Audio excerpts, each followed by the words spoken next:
नमस्कार प्रेक्षकांनो, कसे आहात? आज आपण नवीन कथा सुरू करणार आहोत. त्या कथेचं नाव आहे फसवे प्रेम. खूप अशी मस्त ही लव्ह स्टोरी आहे, जिचा एंड हा फसवल्याने होतो. तर आता सुरुवात करूया. ही कहाणी आहे पूजा आणि मिलिंदच्या प्रेमाची. पण त्यांच्या संसारात मिलिंदचा बॉस कसा खेळ करतो हे पाहायचं आहे आपल्याला. चला सुरुवात करूयात भागांना. आज सगळीकडे रोषणाई होती. घर झगमगून उठलं होतं. छोटीशी चाळ म्हणजे गव्हर्नमेंट क्वार्टर्समध्ये सगळीकडे लाईटिंग, फुलमाळ, मंडप होता, टेबल, चेअर, सगळीकडे एकीकडे जेवण बनवणे चालू होते. गडबड चालू होती कारण आज पूजाची एंगेजमेंट होती. ती एका रूममध्ये तयार होत होती. पार्लरवाली रेडी करायला आली होती. सगळे पाहुणे येत होते. तिचे क्लोज फ्रेंड्सना पण इन्व्हिटेशन दिलं होतं. तसं तिचे फ्रेंड्स खूप होते, पण क्लोज फ्रेंड 4च होते. सगळे हळूहळू येत होते. ती आज आनंदी होती. कारणही तसंच होतं. घरच्यांनी तिच्या संमतीने लग्न जमवलं होतं. सगळे आनंदी होते. ती, तिची मम्मी, दादा. अजून लग्न नाही झालंय दादाचं. फक्त पूजापेक्षा 3 वर्षाने मोठा होता. मोठी ताई दिया, लग्न झालंय. तिला एक मुलगी आहे, स्वरा. लहान बहीण पिंकी. अशी ती आणि छोटं कुटुंब. पूजा पूर्ण तयार झाली होती. मेहंदी कलरची साडी, गोल्डन काठ असलेली, गोल्डन ब्लाऊज, लांब केस, त्यावर अबोली फुलांचा गजरा, मॅचिंग गोल्डन कलरच्या बांगड्या, नाजूक कंबर चेन, पायात पैंजण, सगळं छान साऊथ स्टाईलसारखं रेडी झाली होती. क्लोज फ्रेंड्स आले होते. सगळे आधी पूजाला भेटायला गेले. प्रणाली, ऐश्वर्या, करण आणि सोनाली ही सगळे खूप हॅपी होते. तेवढ्या बाहेरून आवाज आला की मुलाकडचे पाहुणे आले. सगळे बाहेरून आले, फक्त पूजा आणि प्रणाली सोडून, कारण तिच्यासोबत म्हणून थांबली होती. आणि थोडी घाबरली होती. पूजा म्हणून समजावायला होती. दोघी बोलत बसले आणि बाहेर बाकीचे मदत करत होते. पाहुणे आले. मुलगा आणि पाहुणे सगळे आले. सगळ्यांना चहापाणी केला आणि फंक्शनला स्टार्ट करू म्हणाले. भटजी बुवा दोन्हीही पाहुणे समोरासमोर बसले. एकमेकांना पोशाख केला. मुलाला मुलीला कपडे चेंज करण्यासाठी पाठवलं. आपल्यापासून मिलिंदने तिच्याकडे बघितलंच नव्हतं. तिला जरा खटकत होतं, पण नंतर बोलता येईल म्हणून ती बोलली नाही. कपडे बदलायला तो गेला, ती पण गेली. त्याने आवरले पण बाहेर आला. पण पूजाला वेळ लागणार होता. मुलगी म्हणजे वेळ लागणारच ना. पण तेव्हा बाहेर जरा घरचे थोडे टेन्शनमध्ये दिसले आणि काय झालं बघायला बाहेर आली. तर मम्मी, दादा, दिया, ताई, मुलाकडचे, मिलिंद, त्याची आई, बाबा, लहान बहीण, लहान भाऊ, रोहन सगळे बोलत होते.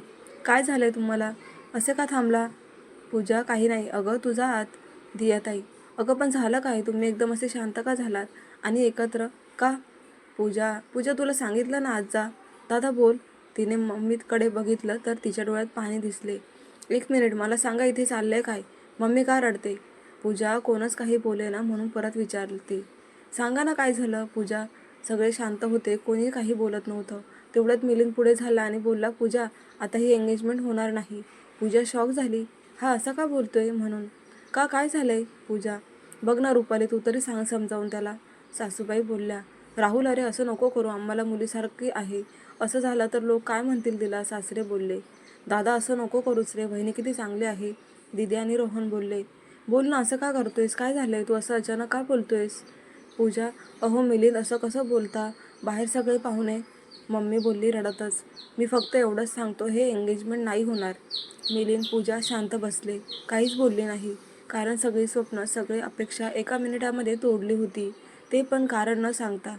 तेवढ्यात पिंकी आत आली आणि बोलली, सगळे बाहेर विचारतायत तुम्हाला. आणि भटजी बुवा पण म्हणाले, किती वेळ, लवकर आवरा. सगळे एकमेकांकडे बघायला लागले. काय बोलायचं? कोणाला काहीच कळेना.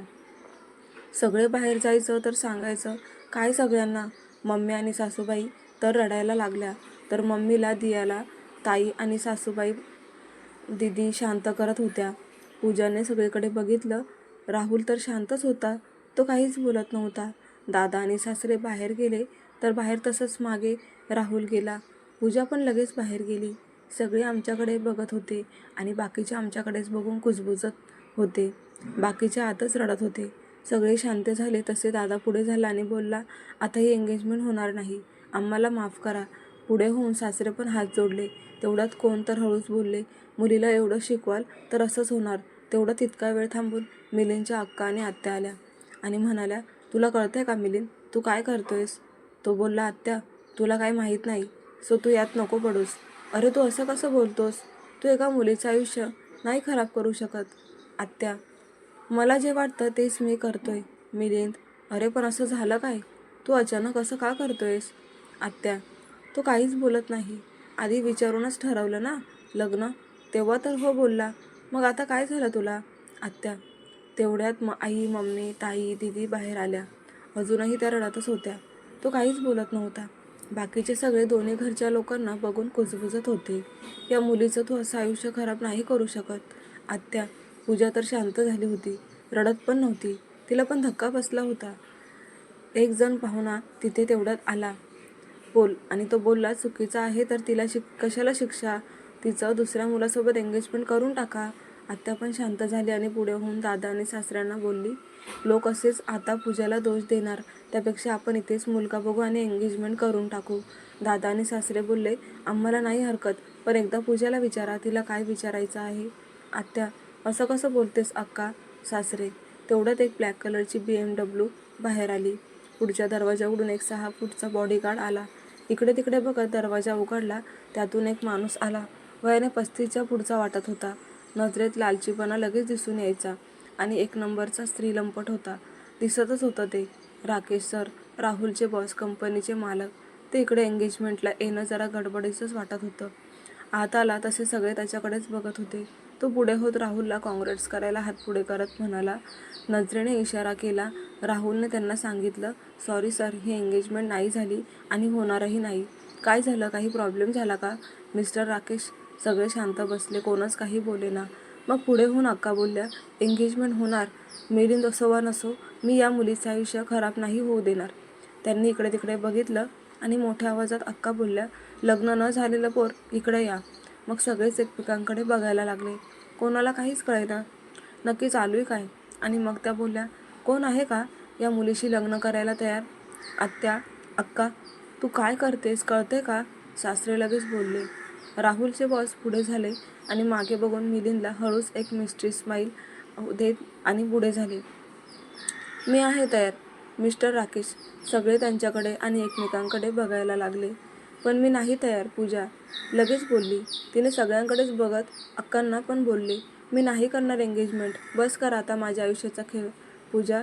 तो करत नाही म्हणून लगेच दुसरं लग्न म्हणजे माझं आयुष्य काय प्रसाद आहे का? याने नाही घेतला तर लगेच दुसरा हात पुढे करून घेणार. अगं मी काय म्हणते ऐक तर. मी तुझ्या भल्यासाठी बोलते. अक्का. तुम्ही सगळे आला त्यासाठी धन्यवाद आणि आमच्यामुळे तुला त्रास झाला माफी मागते. तुमची. सर्वजण जेवण करून जा. पुढे पूजा काही कोणाचं न ऐकून निघून गेली रूममध्ये. बाकी सगळेच पाहुणे हळूहळू निघून गेले. मिलिंदच्या घरचे पण निघून गेले. मिलिंद त्यांच्या बॉससोबत गाडीत जाऊन बसला आणि ते निघाले. बॉस तुम्ही बोला.